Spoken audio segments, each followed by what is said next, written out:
Halo, salam jumpa pemirsa. Anda kembali menyaksikan Agropolitan News hari ini dan serangkaian informasi menarik seputar Malang Raya telah kami siapkan selama 60 menit ke depan. Bersama saya Septian Wilson, inilah Agropolitan News selengkapnya.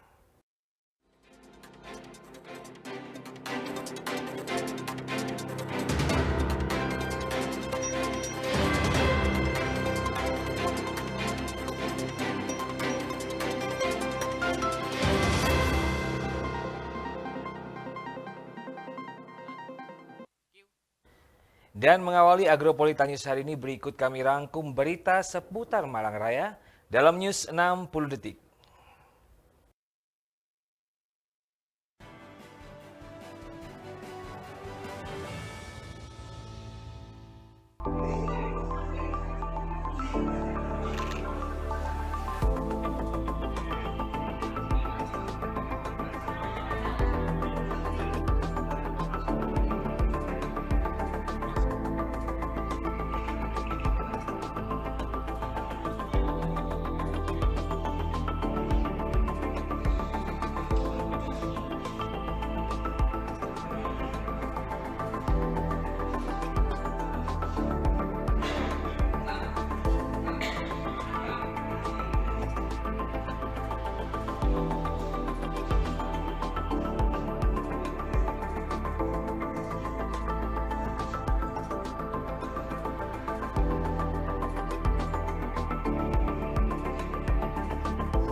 Dan informasi pertama hari ini, saudara, pemerintah Kota Batu dalam rangka menyambut hari ulang tahun Kota Batu yang ke-22 menggerakkan seluruh pegawai Pemkot untuk melaksanakan giat pengecatan, kanstin trotoar dan juga halte untuk memperindah infrastruktur jalan.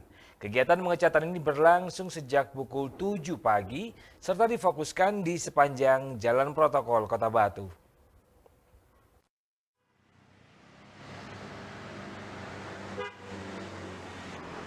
Dalam rangka menyambut Hari Jadi Kota Batu yang ke-22, pemerintah Kota Batu melaksanakan giat Jumat Bersih dengan melakukan pengecatan kanstin trotoar dan halte di Jalan Protokol Kota Batu. Giat ini dilakukan selain untuk memperindah infrastruktur jalan, juga untuk mempercantik dan menata lingkungan Kota Batu agar terlihat lebih indah dan asri. Kegiatan ini diikuti oleh seluruh jajaran organisasi pemerintah daerah OPD, camat, lurah, hingga organisasi lainnya di lingkungan pemerintah Kota Batu. Kegiatan pengecatan yang dimulai sejak pukul 07.00 pagi ini difokuskan di sepanjang jalan protokol, tepatnya di Jalan Panglima Sudirman, Jalan Patimura, Jalan Diponegoro, Jalan Dewi Sartika, Jalan Gajah Mada, Jalan Trunojoyo, Jalan Hasanuddin, Jalan Bromo dan Semeru, Jalan Ahmad Yani, Jalan Berantas, dan Jalan WR Supratman. Pengecatan ini dilakukan agar kanstin yang sudah terlihat kusam dan kotor di jalan protokol kembali terlihat bersih dan indah, serta memberikan kenyamanan pada masyarakat. Dengan dilaksanakannya kegiatan pengecatan ulang kanstin trotoar ini, diharapkan masyarakat bisa merasakan perbedaan positif, terlebih di momen peringatan Hari Jadi Kota Batu yang ke-22.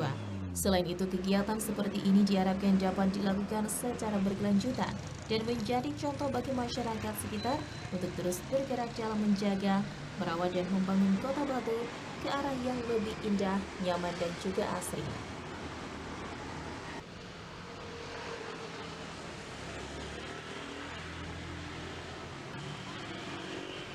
Dari Kota Batu, Violan Ikhwanda, ATV melaporkan.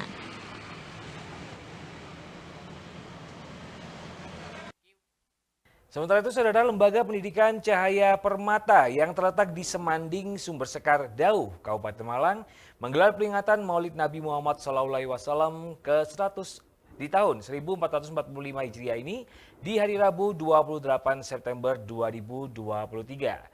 Mengambil tema kemuliaan akhlak Nabi untuk panutan generasi Islam masa kini, peringatan Maulid Nabi ini turut mengundang wali murid dari tingkat SPS atau Satuan PAUD sejenis hingga SD.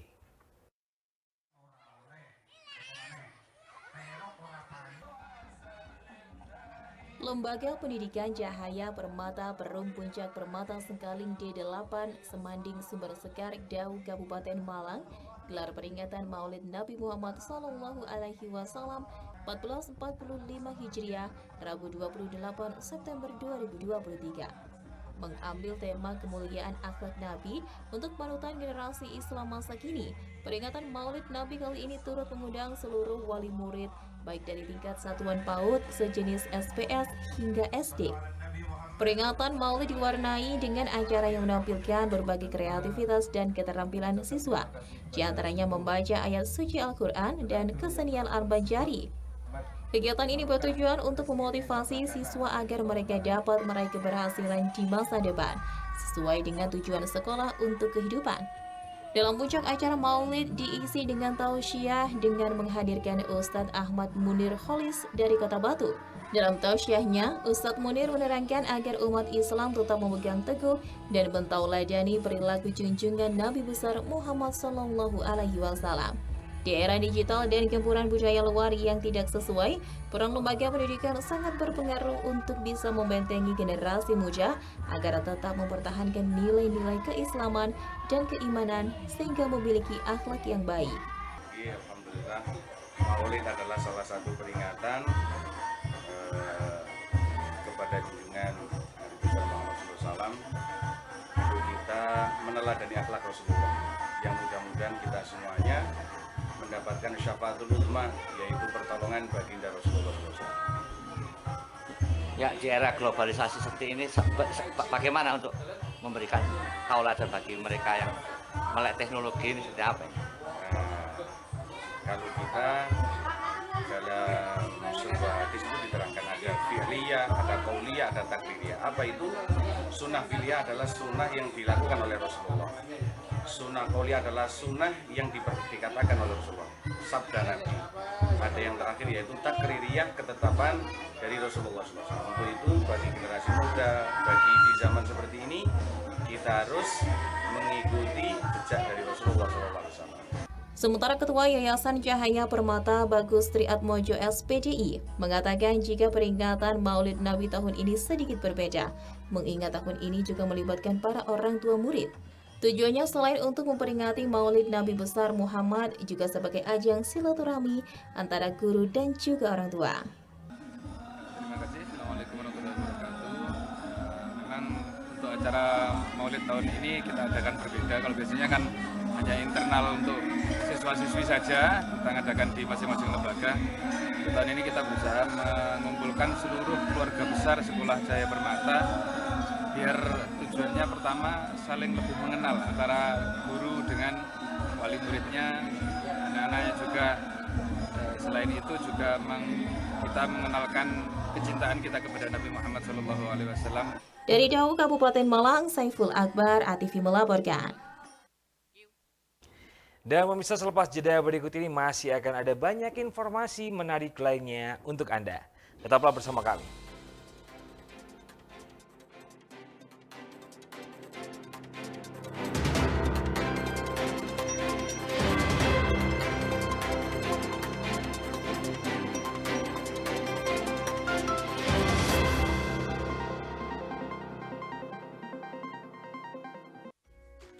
Jaga stunting itu penting. Stunting, gangguan tumbuh kembang pada anak akibat kekurangan gizi kronis dan infeksi berulang sehingga tinggi badannya berada di bawah standar. Ciri-ciri stunting pada anak.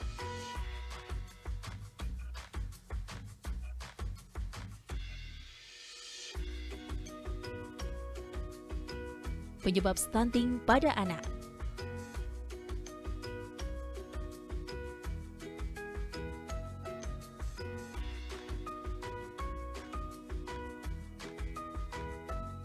Cara mencegah stunting.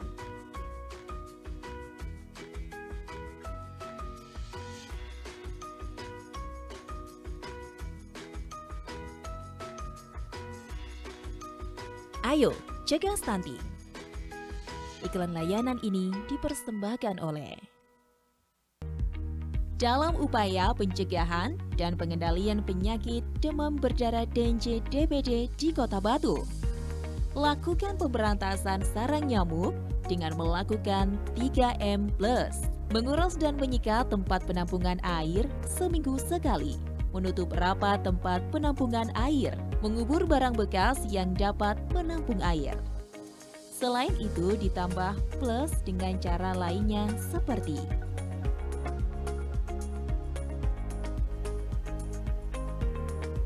masyarakat dapat melaksanakan bulan bakti gerakan pemberantasan sarang nyamuk 3M+ serentak tiap hari Jumat, minggu keempat bulan Maret dan Juli tiap tahunnya. Segera lapor ke Dinas Kesehatan terdekat apabila ada kasus DBD di lingkungan Anda. Ayo, waspada demam berdarah DNJ. Iklan layanan ini dipersembahkan oleh Menjemput Hikmah, berbagi tausiah. Berapapun yang diberikan oleh Allah Subhanahu wa taala, ucapkan alhamdulillah. Mengawali hari dan menemani saat senja Sing tiba. mati-mati niku jare Kanjeng Nabi kepingin balik urip malih. Sak perlu kepingin sujud nang Gusti Allah. Jadi kula jenengan iki nek pas sujud, alhamdulillah seiso sujud.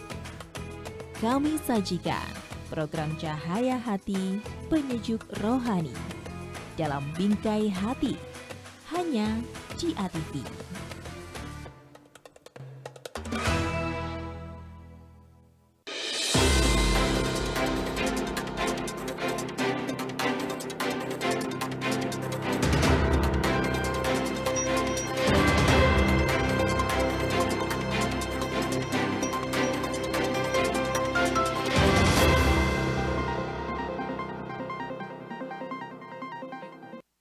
Ya, terima kasih pemirsa dan masih bersama kami di Agropolitan News. Kita masuk informasi selanjutnya.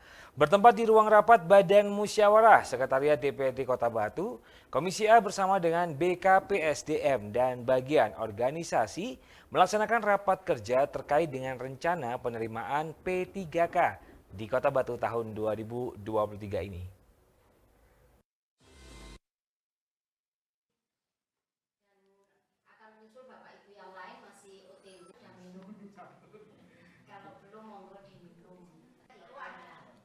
Bertempat di ruang rapat Badan Musyawarah Sekretariat DPRD Kota Batu, Komisi A bersama dengan BKPSDM dan bagian organisasi melaksanakan rapat kerja terkait dengan rencana penerimaan pegawai pemerintah dengan perjanjian kerja P3K di Kota Batu tahun 2023. Rapat kerja yang dipimpin langsung oleh Ketua Komisi A DPRD Kota Batu ini juga dihadiri langsung Kepala BKPSDM Kota Batu Muhammad Nur Ajim AP. Dalam penjelasannya, Kepala BKPSDM Kota Batu menyampaikan bahwa tujuan perekrutan P3K adalah untuk dapat mempersiapkan sebuah generasi yang siap dengan semua tantangan global. Perekrutan P3K formasi teknis adalah salah satu upaya yang dilakukan pemerintah dalam mempersiapkan terwujudnya Indonesia Emas tahun 2045, yaitu di mana Indonesia kena berusia 100 tahun. Di mana untuk Kota Batu sendiri, tahun ini mendapat total 303 formasi yang terdiri dari 242 formasi khusus yang dapat dilamar oleh ex-tenaga honorer kategori 2 dan tenaga non-ASN yang telah bekerja di lingkungan pemerintah Kota Batu minimal 2 tahun berturut-turut. Untuk formasi umum yaitu 55 dengan kualifikasi yaitu memiliki pengalaman kerja minimal 2 tahun, di mana dibuktikan dengan surat keterangan sesuai format yang ditentukan. Sedangkan untuk formasi disabilitas sendiri disediakan 6 dengan kualifikasi melampirkan surat keterangan dari dokter rumah sakit pemerintah atau puskesmas yang menerangkan jenis dan derajat tingkat kedisabilitasannya. serta video maksimal 5 menit yang menunjukkan aktivitas sesuai jabatan yang dilamar. Selain itu, untuk kualifikasi pendidikan yaitu S1 Ahli Pratama dengan jumlah 192 formasi, D3 terampil 49 formasi, dan SMA setingkat yaitu 62 formasi. Untuk jadwal pelaksanaan pengadaan P3K Formasi Teknis tahun 2023 akan dimulai dengan pengumuman seleksi pada tanggal 19 September hingga 3 Oktober 2023 yang dilanjutkan proses pendaftaran mulai 20 September hingga 8 Oktober. Seleksi administrasi mulai 20 September sampai 12 Oktober dan pengumuman hasil seleksi administrasi tanggal 13 hingga 18 September 2023. Untuk tanggal 17 hingga 28 Oktober 2023 adalah masa tangga dan jawab, dilanjutkan pelaksanaan seleksi kompetensi mulai 8 November sampai dengan 2 Desember 2023 untuk pengolahan nilai yaitu mulai 27 November sampai dengan 7 Desember 2023 dan pada tanggal 4 Desember sampai dengan 15 Desember akan dilaksanakan pengumuman hasil seleksi dan pada tanggal 13 Januari 2024 adalah usul penetapan NIP3K. Dari Kota Batu, Abraham Patrika ATV melaporkan.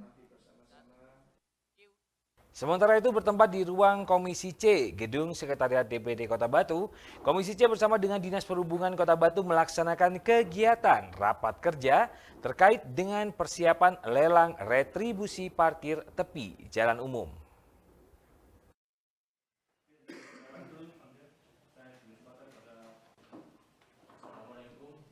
Bertempat di ruang Komisi C Gedung Sekretariat DPR di Kota Batu, Komisi bersama dengan Dinas Perhubungan Kota Batu melaksanakan kegiatan rapat kerja bersama terkait dengan persiapan lelang retribusi parkir tepi jalan umum.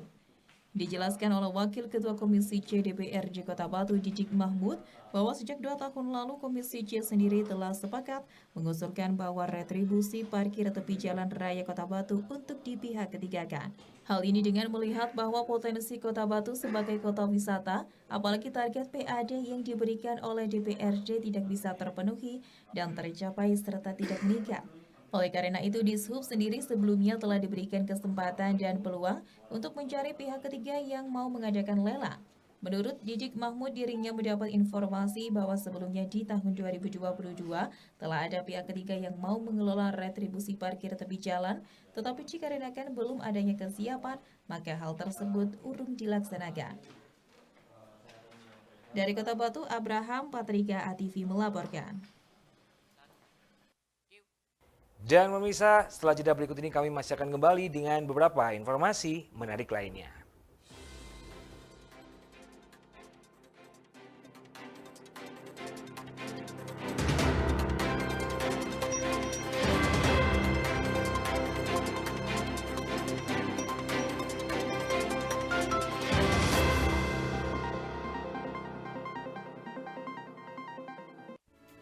Untuk memperingati Hari Kesaktian Pancasila tahun 2023, masyarakat dihimbau tanggal 30 September 2023 mengibarkan bendera merah putih setengah tiang serta mendengarkan pidato Menteri Pendidikan, Kebudayaan, Riset dan Teknologi melalui YouTube Kemendikbud RI.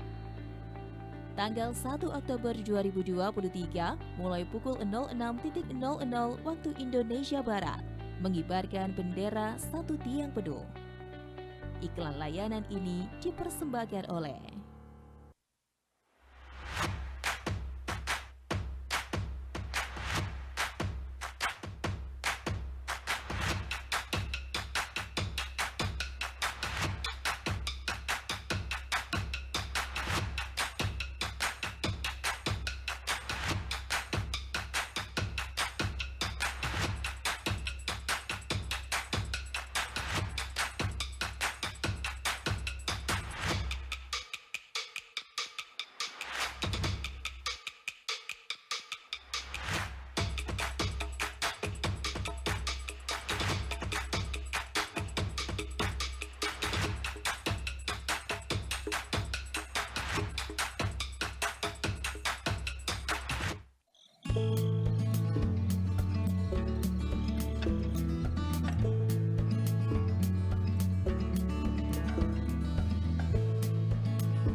Ya pemirsa, Anda kembali menyaksikan Agropolitan News. Kita masuk informasi selanjutnya. Saudara, mahasiswa di Kota Malang mengadakan pameran peringatan 1 tahun tragedi Kanjuruhan. Dalam tragedi tersebut sebanyak 135 orang korban jiwa menjadi saksi bisu insiden 1 Oktober yang lalu.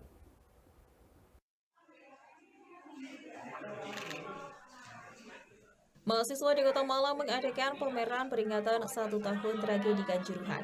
Dalam tragedi tersebut, sebanyak 135 orang korban jiwa menjadi saksi bisu insiden 1 Oktober silam. Pameran merawat ingatan tragedi Kanjuruhan, menampilkan foto, poster, lukisan hingga puisi di gedung Fakultas Ilmu dan Budaya Universitas Brawijaya. Sebanyak 52 karya seni, arsip dan berita memamerkan betapa tragedi Kanjuruhan menjadi sejarah kelam dunia sepak bola tanah air. Panitia pelaksana mengatakan pameran ini digelar sebagai bentuk sorotan pada ketidakadilan proses hukum. Melalui pameran ini juga diharapkan mahasiswa maupun warga bisa belajar banyak dari peristiwa yang menjadi catatan hitam sepak bola Indonesia. Yang hendak kami lakukan adalah upaya untuk melawan apa yang kemudian kami istilahkan sebagai politik pelupaan. Karena ketika penguasa dapat menghalangi usut tuntas tragedi Kanjuruhan di berbagai bidang, termasuk di bidang pengadilan, di bidang keuangan, di bidang sepak bola dan renovasi stadion, yang tidak bisa mereka lakukan adalah menyerang ingatan kita semua. Tapi lambat laun penguasa sudah mulai berupaya untuk melupakan, membuat semacam politik pelupaan agar kita lupa bahwa setahun yang lalu telah terjadi pembantaian besar-besaran di sebuah stadion, dan yang kami lakukan hari ini adalah upaya untuk melawan politik pelupaan tersebut. Sementara pengunjung akan dibuat flashback dan mengingat dengan mendatangi pameran ini. Salah satu mahasiswa, Aulia, mengaku merinding saat kembali membaca artikel berita tentang tragedi sepak bola yang mencekam tersebut. Ikatannya pun dibawa kembali saat ratusan korban berjatuhan yang didominasi oleh supporter. Jadi alasan saya melihat pameran ini adalah saya ingin mengenang tragedi Kanjuruhan yang telah terjadi tahun yang lalu, dan perasaan saya saat kesini tuh merinding gitu, kayak betul-betul merinding melihat kejadian yang diabadikan oleh teman-teman semua. Benar-benar kayak rasa sedih gimana, takutnya gimana gitu. Ada yang terkesan mungkin ada yang salah satu karya yang terkesan mungkin di sini, Mbak? Tadi di depan ada kan foto korban itu kan, itu yang mungkin saya kasih lihat itu, ikut merasakan apa yang mereka rasakan waktu itu. Pameran digelar selama 5 hari hingga 29 September 2023. Diharapkan melalui pameran ini, masyarakat terus merawat ingatan dan merangkul korban maupun keluarga korban tragedi Kanjuruhan. Dari Kota Malang, Jion Arista, ATV melaporkan. Saudara, dengan berbekal resep masakan warisan keluarga, Lili Senjawinahyu memperkenalkan masakan Indonesia otentik ke warga Amerika Serikat di San Bernardino Valley, California. Sesuai namanya, La Lapan, yaitu olahan sayuran segar, restoran ini sajikan masakan segar yang kebanyakan berasal dari Sunda dan Betawi. Dan berikut informasi lengkapnya dari VOA. Waktunya makan siang, dapur Lalapan nampak sibuk. Ada yang memasak soto Betawi, nasi goreng, dan mengaduk-aduk bahan cendol dawet di atas kompor. Best seller kami itu ada ayam goreng kremes, soto Betawi, ikan bakar, pompano, terus ada ikan goreng kipas. Resep soto Betawi dan ayam kremes, kata Lili, adalah resep warisan keluarganya di Indonesia. Ia pertahankan keaslian resep itu supaya tetap menghasilkan cita rasa Indonesia.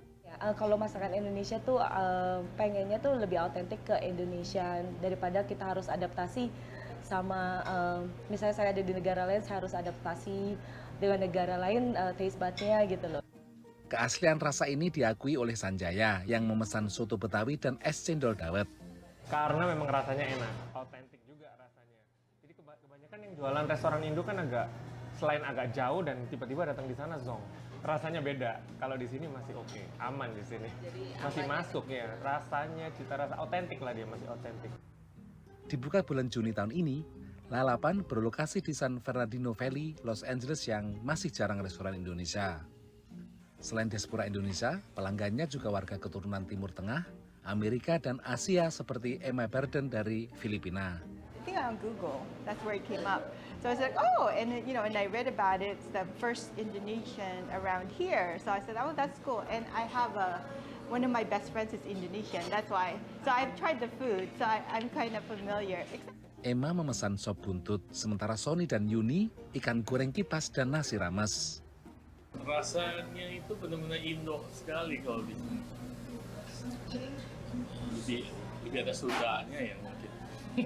Jadi kayak kuringan ya, terutama yang goreng-gorengan begini. Kalau di daerah East kan kebanyakan ya misalnya masakan Medan, masakan Banjarmasin atau gitu kan, dan lain kan ya rasanya. Kata Lili, nama lalapan itu diilhami dari kata lalapan atau sayuran segar. Ia menjamin semua makanan di sini diolah dari bahan segar. Dan juga karena menu makanan di sini kebanyakan dari Sunda dan sebagian Jakarta. Membuka restoran sudah menjadi impian Lili sejak datang ke Amerika. Ia ingin masakan Indonesia lebih dikenal di negara ini. Sekarang ia melakukan itu dengan lalapan. Kedepan ia menyimpan mimpi lebih besar. Aku pengen bikin bumbu atau cabai sendiri yang Indonesia, sambal khas Indonesia biar ada di shelf di seluruh Amerika, ya hopefully bisa di supermarket. Dari Los Angeles, Supriyono, Aryatno Budianto, Virginia Gunawan, VOA.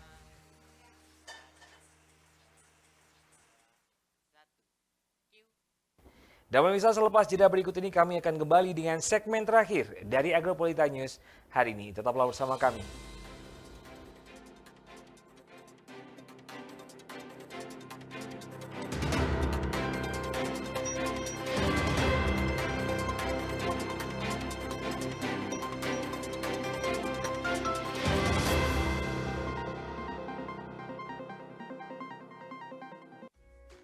Jaga stunting itu penting.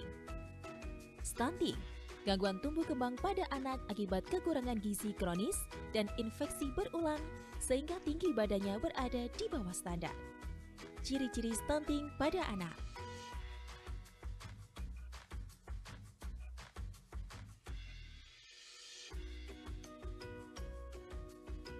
Penyebab stunting pada anak.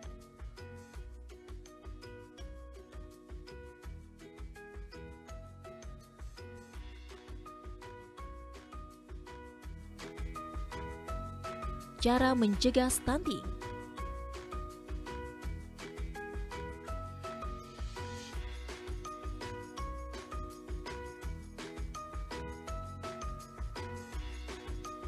Ayo, cegah stunting.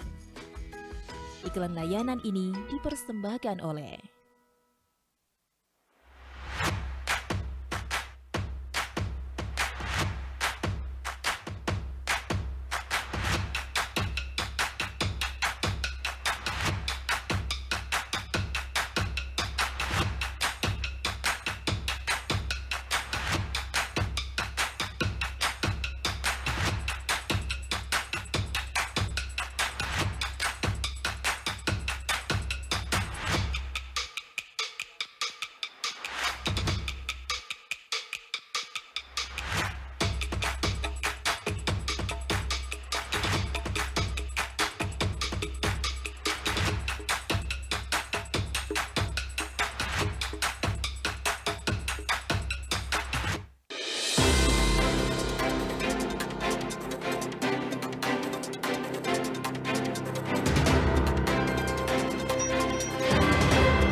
Anda kembali menyaksikan Agropolita News dan kita masuk di segmen terakhir dari Agropolita News hari ini.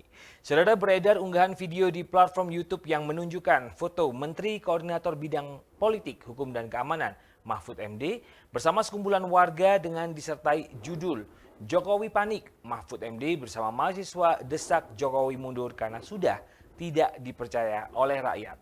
Benarkah informasi tersebut? Berikut tim news Apa Iya mengemas fakta di balik berita dari sumber rilis Dirjen Aplikasi Informatika Kemenkominfo Republik Indonesia.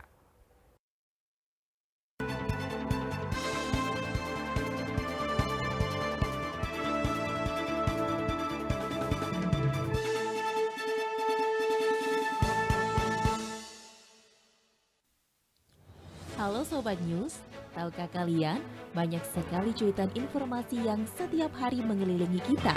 Namun apa iya? Apakah berita-berita tersebut sudah terbukti? Apa ia akan mengajak kalian untuk mengupas fakta di balik berita? Beredar unggahan video di platform YouTube yang menunjukkan foto Menteri Koordinator Bidang Politik, Hukum dan Keamanan Menko Polhukam Mahfud MD bersama sekumpulan warga dengan disertai judul Jokowi Panik, Mahfud MD bersama mahasiswa desak Jokowi mundur karena sudah tidak dipercaya oleh rakyat. Apa iya Mahfud MD bersama mahasiswa desak Jokowi mundur karena sudah tidak dipercaya rakyat? Benar Sobat News?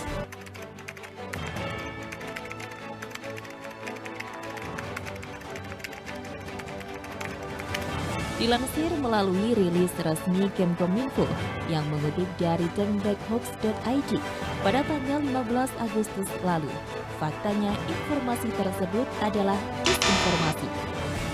Hasil penelusuran menunjukkan bahwa video yang beredar tersebut merupakan hasil suntingan dari kumpulan video yang tidak berkaitan satu sama lain.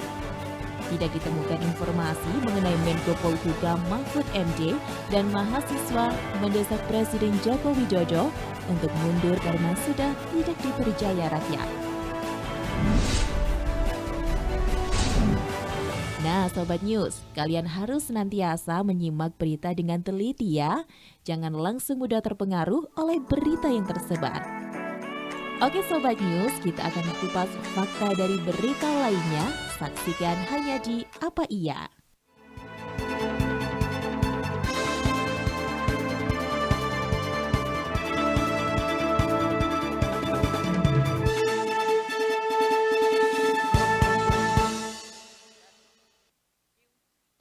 Saudara, jika menyebutkan salah satu fenomena alam, tentu Anda tak asing lagi dengan keberadaan pelangi. Pelangi merupakan fenomena yang disebabkan oleh refleksi, refraksi, dan difraksi cahaya dalam tetesan air sehingga menghasilkan spektrum cahaya yang terlihat di langit.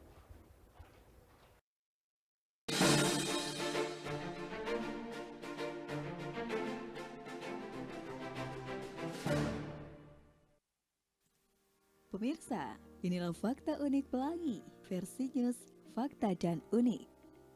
Jika menyebutkan salah satu fenomena alam, tentu kamu tidak akan asing dengan keberadaan pelangi. Pelangi merupakan fenomena yang disebabkan oleh refleksi, refraksi, difraksi cahaya dalam tetesan air, sehingga menghasilkan spektrum cahaya yang terlihat di langit. Secara umum, kamu akan lebih sering melihat pelangi setelah hujan. Ciri khas dari pelangi adalah warnanya yang warna-warni, serta bentuk busurnya yang melingkar. Untuk lebih mengenal fenomena alam yang satu ini, berikut 5 fakta unik seputar pelangi versi news, fakta dan unik. Lingkaran sempurna pelangi.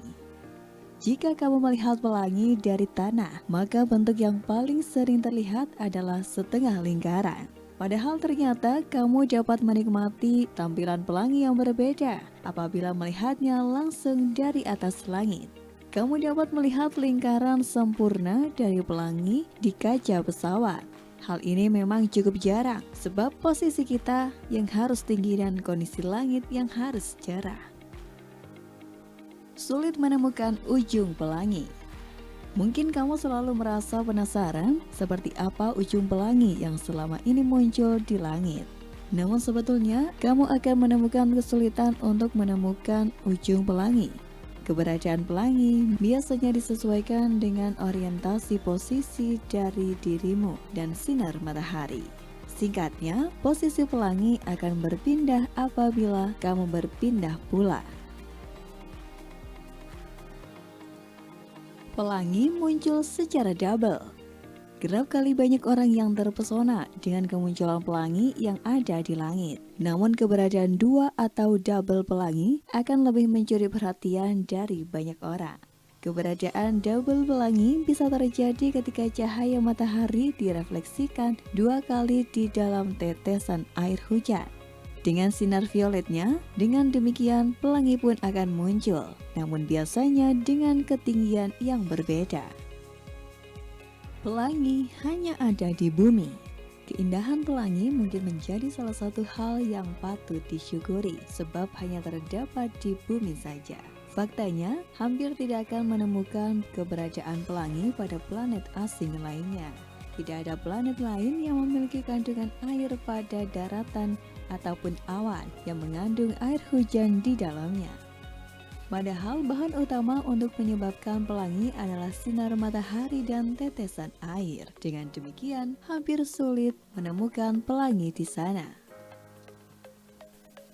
Warna sebenarnya pelangi. Warna dalam pelangi seringkali masih menjadi hal yang kerap diperdebatkan. Apalagi biasanya pelangi memiliki bentuk yang berbeda, sehingga menimbulkan rasa penasaran. Warna sebenarnya dari pelangi adalah merah, oranye, kuning, hijau, biru, indigo, dan violet. Dengan demikian, kombinasi warna ini terlihat sangat indah dan memanjakan mata. Beragam fakta unik tersebut tentunya menunjukkan keberadaan pelangi yang tak hanya sekedar kumpulan warna. Selain tampak indah, fenomena langit ini juga termasuk salah satu yang cukup ditunggu-tunggu. Dan itulah pemirsa, 5 fakta unik seputar pelangi versi News Fakta dan Unik.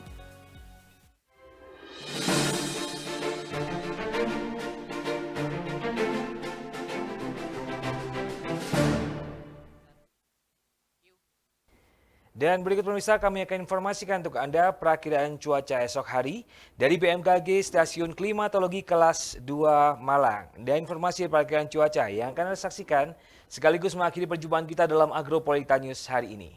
Mewakili segenap yang petugas, saya Septian Wilson mengucapkan terima kasih dan sampai jumpa.